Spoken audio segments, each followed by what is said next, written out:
This right here is the single best reason to buy the DJI Air3 for outdoors filmmaking, but there are another two reasons that make this my favorite drone of all time. And just before we get into them, I'm going to show you a 60-second show reel of the best shots I've gotten with this in the 2-3 months that I've owned it. Have a watch, try and see if you can figure out why I wouldn't have been able to get some of the shots with any other drone. Have a watch.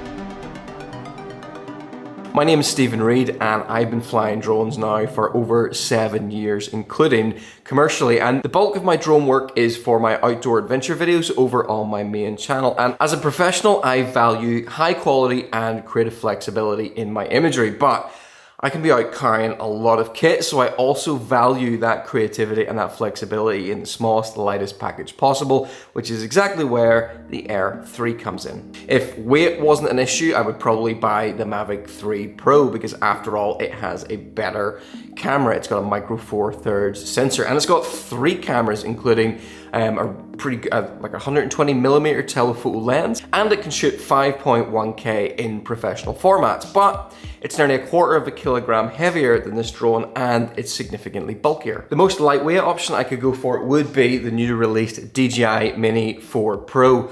Fantastic sub 150 gram drone with amazing video quality and features for the size and price.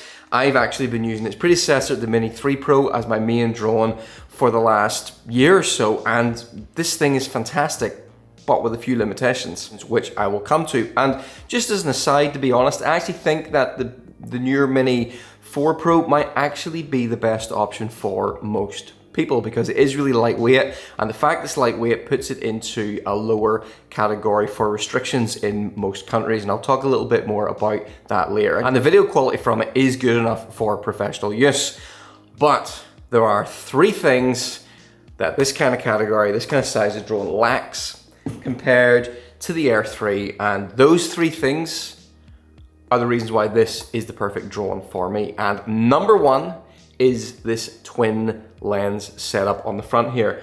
The Air 3 has got 2 lenses.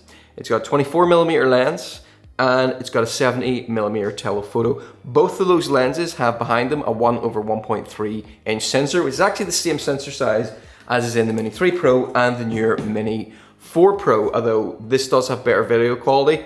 Slightly better video quality than the Mini 3 Pro. I haven't compared it to the newer Mini 4 yet, but I expect that the single camera on the Mini 4 is probably going to be similar to the wide angle on this. But crucially, the Air 3 has got this, a 70mm equivalent telephoto lens, a zoom lens, a 3x zoom, whatever you want to call it, and I love this lens for outdoor filmmaking. And now that I've used it a few times, I'm really reluctant to go back out with the Mini again because, what this lets me do, like, okay, there's 3 things this lets me do that I can't do with a wide angle lens. And the first one is it compresses the landscape. It brings objects that are in the distance further together, and it just creates a bigger sense of scale. I mean, look at these 2 images here, okay? Landscape's very, very nice, gets the idea over, but then I switch to the telephoto lens and suddenly it's just so much more dramatic, and it gives, in my view, it gives a much more natural view of what the environment looks like to a person who's there. Sometimes the wide angle and drone shots can it can flatten, it can make mountains seem smaller and cliffs seem kind of pathetic, but the zoom lens really brings that drama that you see with your eyes because of the way it compresses the landscape.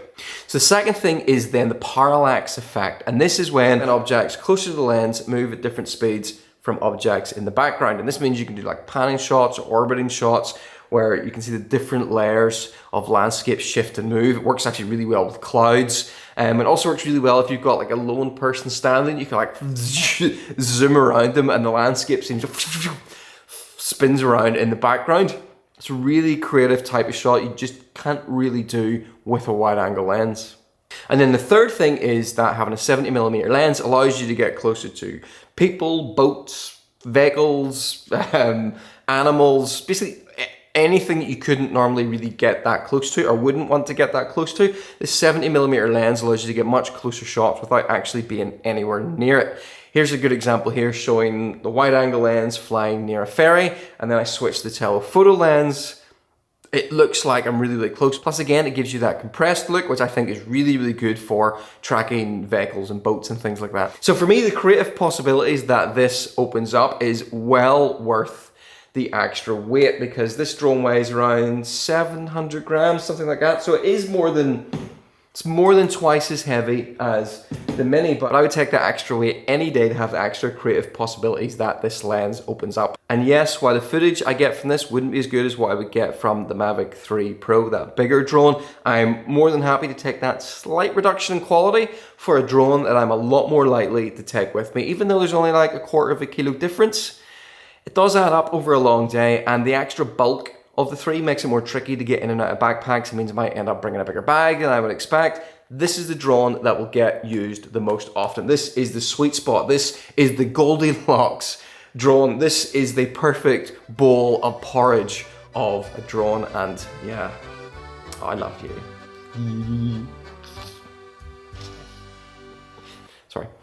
2 other things I really like about this drone, and one is the greater wind resistance than the Mini series. Much as I love my Mini 3 Pro, I still found that in really windy and especially kind of turbulent conditions you find on mountains or around like coastal cliffs, it kind of struggled a bit, and there were a few times I just didn't even risk flying it, and there were times I put it up and while it was staying in the air it was kind of going like this, or it got pushed down and I didn't get the shot. Ireland is a really windy island.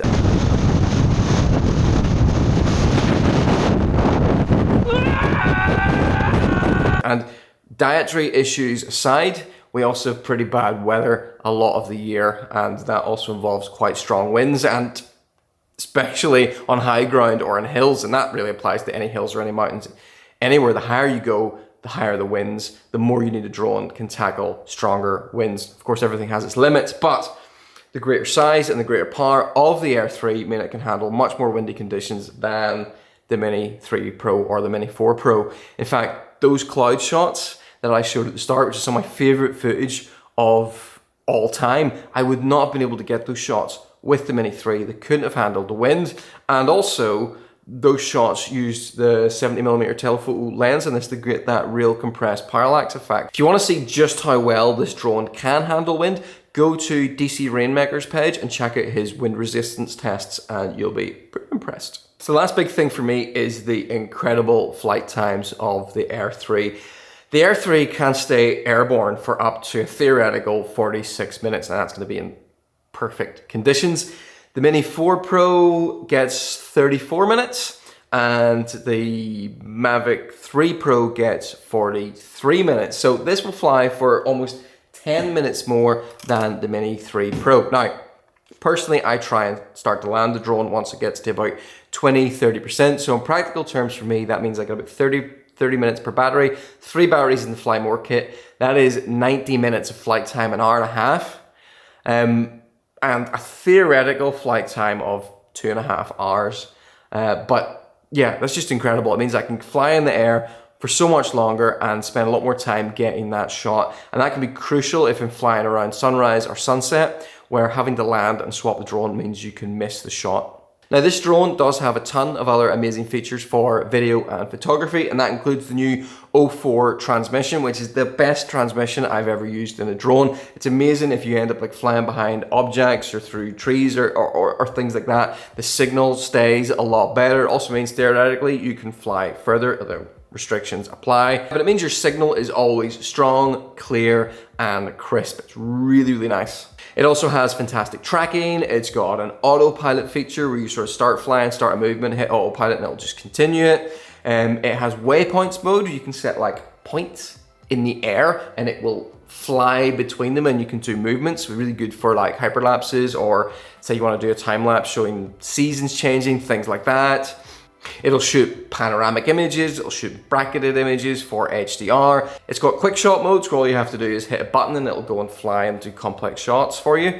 And for professional users, you can shoot in D-Log M color profile, which gives you the most dynamic range. And then you've also got options in there. You can adjust the sharpening and noise reduction. It has a ton of amazing features, which actually a lot of them it does share with the Mavic 3 Pro and also the newer Mini 4 Pro as well. I'd recommend checking out the Drone Creative channel if you want like a super detailed look into every single feature this drone has. Matthew, who runs that channel, is actually from the same area as me, and he mostly just specializes in drone videos, but for me, I just wanted to keep this simple and to the point.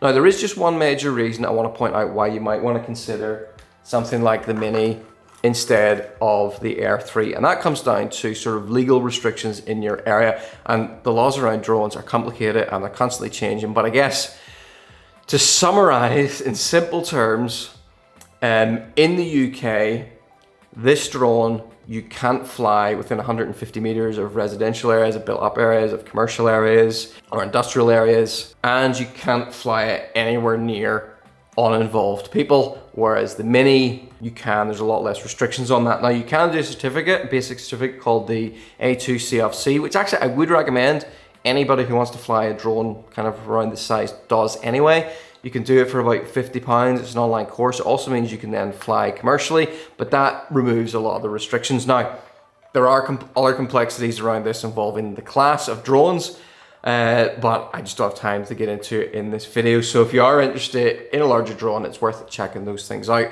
But the thing is, for me, I mostly fly in remote areas where there's no one is around. Now, I do have my certificate, so I can fly closer. But just to bear in mind, if you're going to be flying in urban areas or near people and you don't want to have to get extra certifications, this might not be the drone for you. And there you have it, the 3 main reasons why this drone is the perfect drone for me for my outdoors adventure filmmaking. 2 lenses for creative flexibility, better wind resistance for those outdoor environments, and longer flight time so I can stay in the air longer and get the shot. Hopefully you found this video useful. If you are interested in the Mini 4 Pro, I am going to release a video soon where I tell you whether it's worth upgrading from the Mini 3 Pro, and hopefully I can get my hands on one of the Mini 4 Pros at some point. I'll make a couple of videos about that as well. Thank you for watching. If you're interested in outdoor adventures, you can go check out my outdoors channel, and if you find this useful, please consider subscribing. Thanks for watching. Bye bye.